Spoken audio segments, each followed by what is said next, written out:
నమస్కారం అండి. నేను నేరల బతున్నపల్లి పూల హరీష్. నేను ఒక వీడియో పెట్టడం జరిగింది. ఇది బండి సంజయన గురించి నేను మాట్లాడడం జరిగింది. గిరీష్ దారుమని అని చెప్పేసి ఆయన మీద దాడి ఘటనలో ఆయన గత 2-3 సార్లు మా నేరల ఇష్యూ గురించి సంజయన క్వశ్చన్ చేయడం జరిగింది. నేరెళ్ల కేసులో ఎస్సీ కమిషన్ అమ్ముడు పోయిందని చెప్పేసి ఆయన మాట్లాడడం జరిగింది. దాన్ని బేస్ చేసుకొని ఆయన పైన దాడి జరిగింది కాబట్టి దాడితో మాట్లాడుతూ నేను నేరెళ్ల కేసులో ఎస్సీ కమిషన్ అమ్ముడు పోయిందనే విషయాన్ని నేను సంజయనకు క్లియర్గా వేయడం జరిగింది. ఈ వీడియోలో సంజయన గారు ఎక్కడ నేను బెదిరించినట్టు కానీ ఏదో చేసినట్టు కానీ చేయలేదు. నేరెళ్ల సంఘటన జరిగినప్పుడు బండి సంజయన నమ్మి నిలబడ్డాము. నేరెళ్ల సంఘటన జరిగినప్పుడు మేము గవర్నమెంట్ హాస్పిటల్లో ఉన్నప్పుడు మా దగ్గరికి సంజయన వచ్చి కేసు టేకప్ చేస్తా, మీరు నా మాట మీద నిలబడి ఉంటే మీరు ఎటు పోవద్దు, మీరు ఎటు వెళ్ళగానే రేపు ప్రొద్దున ఈ గవర్నమెంట్ ఉల్టా అయితే నా జీవితం ఖరాబ్ అయితే మీరు మాట మీద నిలబడతారా అంటే నేను కేసు కొట్లాడతానని చెప్పింది వాస్తవము. ఆయన చెప్పిన మాటకు మేము కట్టుబడి ఉంటే అదే రోజు ఆయన చేతిలో చేసేసి ప్రమాణం చేసినాము. నేరెళ్ల సంఘటనలో మాకు న్యాయం జరిగేదాకా మేము ఎక్కడికి పోము, కంపల్సరీ మీ వెంట ఉంటామని చెప్పడం జరిగింది. నేరెళ్ల సంఘటన జరిగిన తర్వాత రాబోయే గడిచిన కాలంలో ఎస్సీ కమిషన్ వచ్చింది.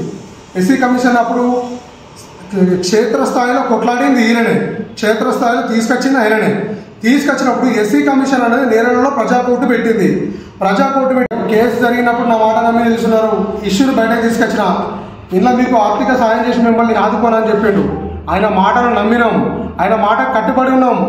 ఈరోజు ఇప్పుడు ఆయన గురించి కొట్లాడినప్పుడేమో మేము మంచిగా కనబడ్డాము. ఇప్పుడు ఆయన ఈ ఎస్సీ కమిషన్ అమ్ముడు పోయిందన్నా మరి మాకు ఎప్పుడు ఎట్లా న్యాయం చేస్తామని అడిగితేనేమో ఈరోజు ఒక చిల్లర వాళ్ళకు బిర్యానీలు తినిపించుకుంటా చిల్లర కూడా వాడు నా కొడుకంత వయసు కూడా లేదు, వాడు వంశరటుడు, వాడు తోడుకలు తీస్తాననుకుంటా వాడు ఇష్టం వచ్చినట్టు మాట్లాడే. నేరెళ్ల సంఘటన జరిగినప్పుడు నువ్వు ఎక్కడున్నావురా? నువ్వు నీతో మాట్లాడించినప్పుడు ఎక్కడున్నాడు రా? బండి సంజయనకు తెలియదా? బండి సంజయనకు తెలియదా నేరెళ్ల సంఘటన జరిగినప్పుడు? నువ్వు ఏడుకోరా? నేరెళ్ల సంఘటన జరిగినప్పుడు నేరెళ్ల సంఘటనలో బండి సంజయన మాతో మాట్లాడిన మాటలు మేము ఆయనతో మాట్లాడిన మాటలు నీకేమైనా తెలుసా? చెప్పు, సమాధానం చెప్పరా? ఇష్టం వచ్చినట్టు ఫేస్బుక్లో వాట్సాప్లలో ట్రోల్ చేస్తే అయిపోతుంది అనుకుంటావా? నా దగ్గర ప్రతిదీ ఆధారంతో సహా ఉన్నది. నేను సంజయ్ అన్న కనుక కంపల్సరీ బయట పెట్టమంటే కంపల్సరీ బయట పెట్టడానికి సిద్ధంగా ఉన్నా. ఆయనకు కూడా తెలుసు ఇష్యూ స్టార్ట్ అయిన నుంచి ఇప్పటి వరకు ఆయన ఏం మాట్లాడాడు, మేమేం మాట్లాడుతున్నామో ప్రతి విషయం నా దగ్గర ఎవిడెన్స్తో సహా ఉన్నది. నేను ఇప్పుడు ఆయన అడిగేది ఒకటే, మాకు అన్యాయం జరిగింది, ఎస్సీ కమిషన్ రిపోర్ట్ ఇయ్యు. హైకోర్టులో సీరియస్గా కేసు నడుస్తుంది. మరి అప్పుడు నేరెళ్ల కేసులో సీరియస్గా అయినా పార్టిసిపేట్ చేసి మమ్మల్ని బయట తీసుకొచ్చినప్పుడు కొట్లాడదని చెప్పినప్పుడు ఎస్సీ కమిషన్ నేను అడగకపోతే ఎవరు అడుగుతారా? వంశీ సమాధానం చెప్పరా? నువ్వు ఎవరిలో నీకు చెప్పమని చెప్పింది? వాస్తవాలు బయటకు తీద్దాం రండి, వాస్తవాలు ఉన్నాయి నా దగ్గర. పైసలు ఇచ్చిండు ఎవర్రా పైసలు అడిగింది? బండి సంజయ్ నేను పైసలు అడిగినారా? సంజయ్ చెప్పారు పైసలు ఇచ్చిండని. నాకు ఇష్టం వచ్చినట్టు ఆరోపణలు చేస్తే ఊపిడ ప్రసక్తి లేదు బిడ్డ, ఇష్టం వచ్చినట్టు మాట్లాడితే పడే ప్రసక్తి లేదు. పైసలు ఇచ్చిండని ఆరోపణ చేస్తే ఏ రకంగా ఇస్తాడు? ఏ రకంగా ఇచ్చిండు? ఆయన దేని గురించి ఇచ్చిండు? ఆయన ఏ మాట మాట్లాడుతూ మేము ఏ మాట కట్టుబడి ఉంటే ఇలా మాట మాట్లాడుతున్నాయన ఆయన కదా మాట్లాడాల్సింది. నువ్వే వాడరా చిల్లరగా కొడుక? నువ్వు నా గురించి మాట్లాడలేదురా?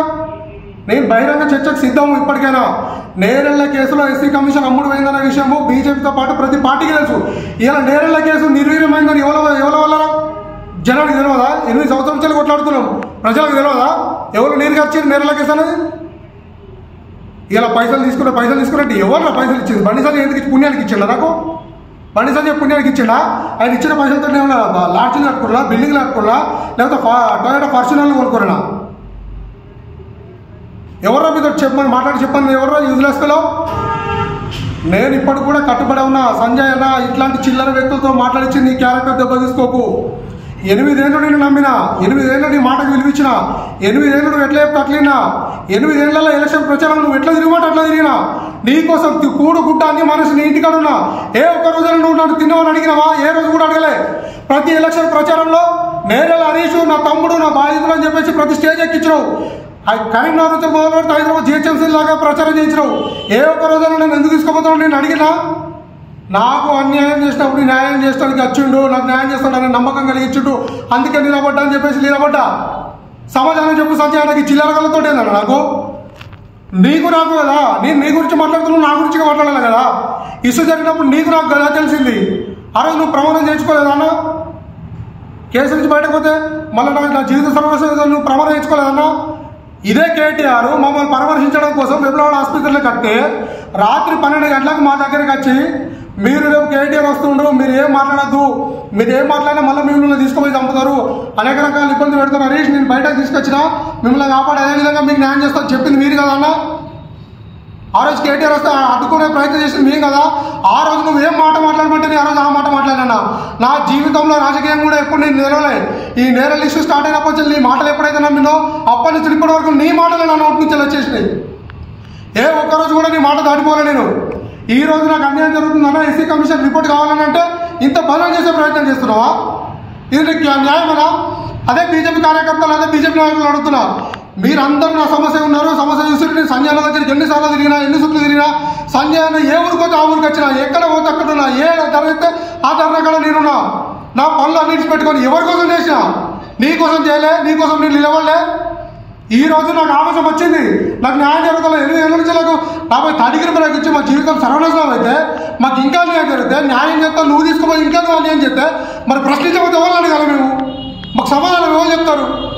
ఈ చిల్లన్న కొడుకులతో మాట్లాడిస్తే నీ విలువ అవుతుంది సంజయ్. నీ మీద గౌరవం ఉంది, ఇప్పటికి కూడా నేను చాలా విధాలుగా ఒప్పుకోడుతున్నా. కేసు స్టార్టింగ్ నుంచి ఎండి వరకు ప్రతి ఆధారం నా దగ్గర ఉంది. నేనేదో తప్పు చేసినట్టుంటే దేనికంటే దానికి సిద్ధం.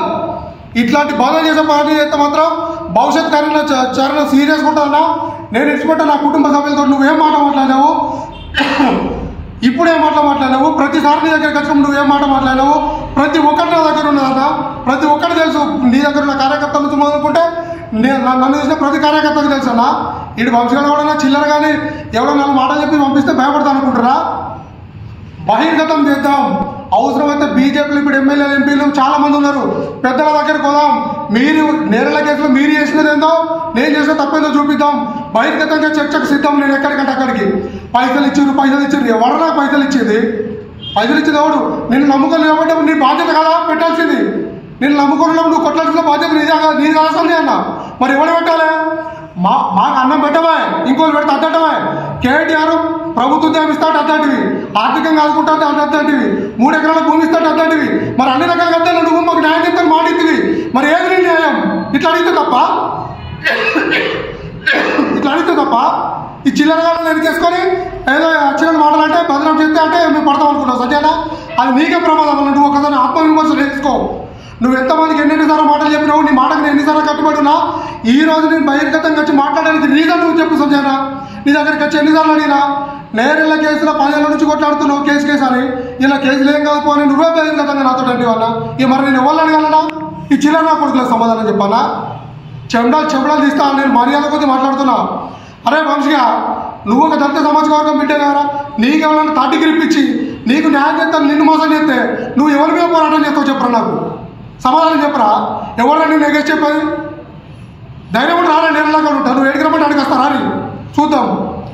సంజయ్ అన్న ప్రశ్నిస్తే రౌడీజం గుండాయిజం చెప్పిస్తావు. చెప్పు సంజయ్ అన్న, నీ మాట నమ్మినా కదా, నేను దేవుడు లెక్క పూజించినా కదా, ఏ రోజైనా నీ మాటకు ఎదురు చెప్పినా? మా నాన్న ఈ ఇష్యూ జరిగినప్పుడు మా నాన్న నీతోనే ఉన్నాడు కదా, దాదాపు ఒక 2-3 లక్షలు ఖర్చు పెట్టుకున్నాడు. ఆ 2-3 లక్షల పైసలు అందరిని అడుగుతా అంటే కూడా నువ్వు నేరలకు వచ్చి మా ఇంట్లో భోజనం చేసి దేవన్నా నువ్వు పైసలు ఎవరు అడగకే, పైసలు అడిగితే బాధితులందరూ ఇచ్చుకపోతారు, ఆ పైసలు కూడా నేను ఇస్తానే, ఆ 3-4 లక్షలు నేను ఇస్తాను అంటే మర్చిపోయినావు అన్నా? ఆ ఎంత ఖర్చైనా నేను పెట్టుకుంటా అంటే మర్చిపోయినావు అన్నా? అన్న మాకు ఇబ్బంది ఉన్నదన్నా, మేము బాధితులు మేము లెక్కేసుకున్నామన్నా, మా పైసలు గిన్నె అవుతా మేము తీసుకుంటామన్నా, వాళ్ళని అడుగుతామంటే లేదు హరీష్ నేను ఇస్తా అని చెప్తివి, మా ఇంటికి భోజనం చేసి చెప్పినావు కదా అన్న. ఏమన్నా ఇలా నీకు నీ ఎలక్షన్ ప్రచారంలో నీకు బంగారం లెక్క అనమాట. ఈ రోజు నువ్వు అధికారంలోకి వచ్చినాక నీకు అంత చేదు కనబడ్డదన్నా. మా చెమట వాసన వస్తుందా ఈరోజు నీకు? ఆ రోజు నీ ఇంట్లో కూర్చుని పెట్టుకొని పంక్తి భోజనం పెట్టి నాతో నిలబడి ఎన్నికల ప్రచారానికి పిలిచిన నువ్వు ఈ రోజు అన్న నాకు న్యాయం చేయని అడిగితే ఇంత పని చేసే ప్రయత్నమా? ఇంత దిగజారిన రాజకీయం ఏమైనా ఉంటుంది సంజయ్ చెప్పండి. నా తల్లిదండ్రికి నువ్వు ఏం మాట ఇచ్చినావు, ఏం మాట మాట్లాడుతున్నావు, వాటి చిల్లరగా వాడే మాట మాట్లాడుతున్నావు. కనీసం అరే వాస్తవాలు గివిరని వాళ్ళతో మాట్లాడే గివిర విషయాలను నువ్వు ఎందుకు చెప్పలేకపోతున్నావు? చెప్పు సంజయ్ అన్న, ఎందుకు చెప్పలేకపోతున్నావు? మేమేం తప్పు చేసినాం ఇప్పటికి ప్రశ్నిస్తున్నాం. నీకు నిజంగా నేరాల దళితుల మీద ప్రేమ ఉంటే, చిత్తశుద్ధి ఉంటే ఇప్పటికి ఎస్సీ కమిషన్ తెప్పించి మా 8 మంది బాధితులకు నువ్వు న్యాయం చేయి. నీ కాళ్ళని నేను ఎత్తున పోసుకుంటా, నీ తప్పు చేసిన ఒప్పుకుంటా. నేను ప్రశ్నించినందుకు అది చేస్తావా? సామాజిక న్యాయం మాకు చేస్తావా? మా 8 మంది బాధితులకు మాకు న్యాయం చేస్తావా? ఇప్పుడు సెంట్రల్ హోమ్ మినిస్టర్ నువ్వు, నీ దగ్గర అధికారం ఉంది, ఒక ఐపీఎస్ మీద చర్యలు తీసుకునే హక్కు నీకు ఉన్నది. ఎందుకు తీసుకుంటున్నావన్నా? 2017 ఎలక్షన్లో మాట్లాడిన మాటలు ఇప్పటి వరకు కూడా నువ్వు ఎందుకు మాట్లాడతావు? నేరాల సంఘటన గురించి ఎందుకు తీస్తావు?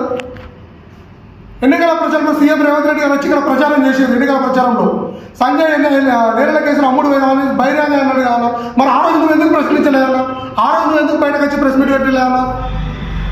నీ మాట వింటే ఒక రకంగా, నీ మాట వినకపోతే ఒక రకంగా, ఒక బాధితుడు ఉన్నప్పుడు ఒక రకంగా, ఒక బాధితులు లేనప్పుడు ఇంకో రకంగా, అట్లా మాకే చెప్పేసి ఏం రాజకీయం చెప్తున్నావు సంజయ్ అన్న?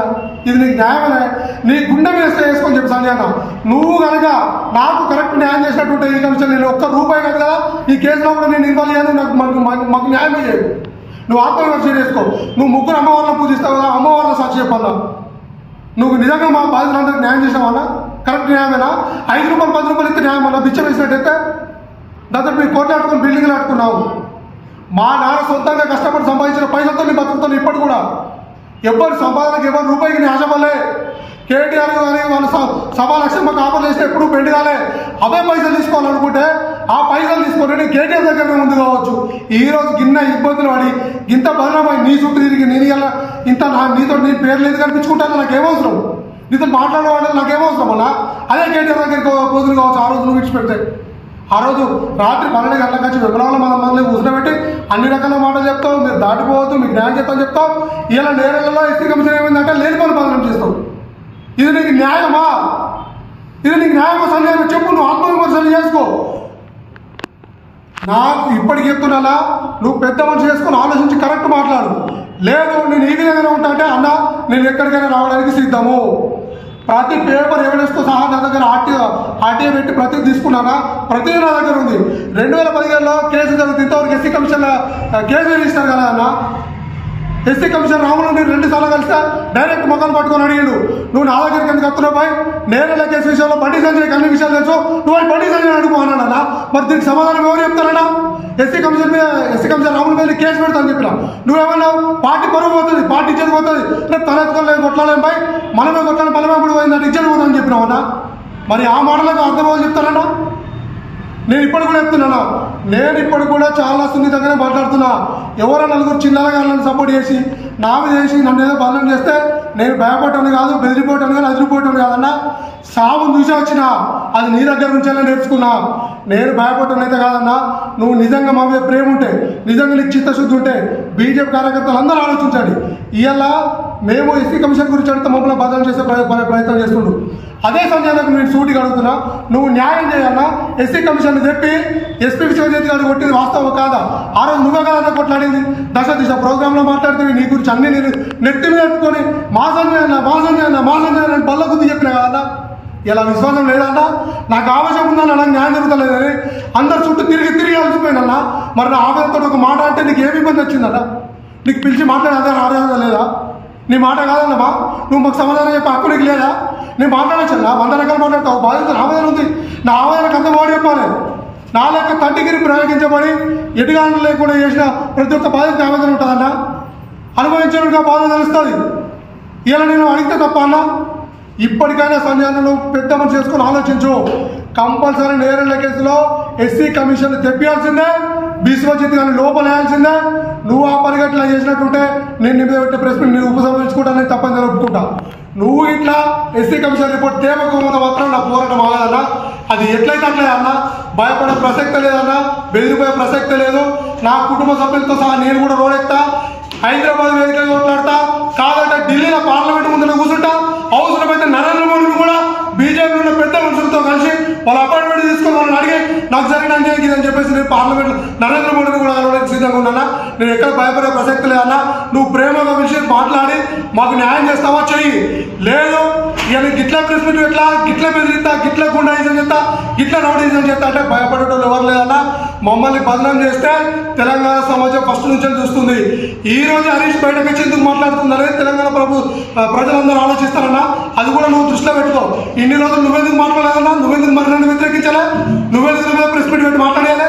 ఈ రోజు ఒక్క మాట్లాడగానే నన్ను ఉల్టా మాట్లాడుతున్నావు. మరి ఎమ్మెల్యే నుంచి నువ్వెందుకు చేయాలన్నా? ఇప్పటికి నువ్వు బహిరంగ చెప్పాను నేరల బాధ్యులకు నేను ఏం చేసినా ఇది ఆదుకున్నా ఇంతకంటే నేను ఏం చేయాలి అని చెప్పేసి బహిరంగ ఒక స్టేట్మెంట్ అన్నా. నీ స్టేట్మెంట్ నేను కట్టుబడి ఉంటా. ఇప్పటికైనా నువ్వు న్యాయం చేయాలి. ఈ తప్పుడు ఆరోపణలు చెప్పుడు మాటలు ఏంటన్నా? నా కొరిగేది ఏం లేదన్నా. నాకు న్యాయం జరిగే వరకు నేను కొట్లాడుతూనే ఉంటా. అది నువ్వు పెద్దవాళ్ళు చేసుకొని నువ్వు ఆలోచిస్తావా, నువ్వే కరెక్ట్ చేసుకుంటావా, నీ రాజకీయ జీవితం నువ్వే ఏదైనా వేసుకుంటావా, నీ ఇష్టమన్నా. మేము కొట్లాడు మాత్రం ఆపము. ఒక్కడున్నా సరే, ఇద్దరమున్నా సరే, 8 మందిమైనా సరే కొట్లాడే వాస్తవాలు బయటకు రావాల్సిందే, న్యాయం జరగాల్సిందే.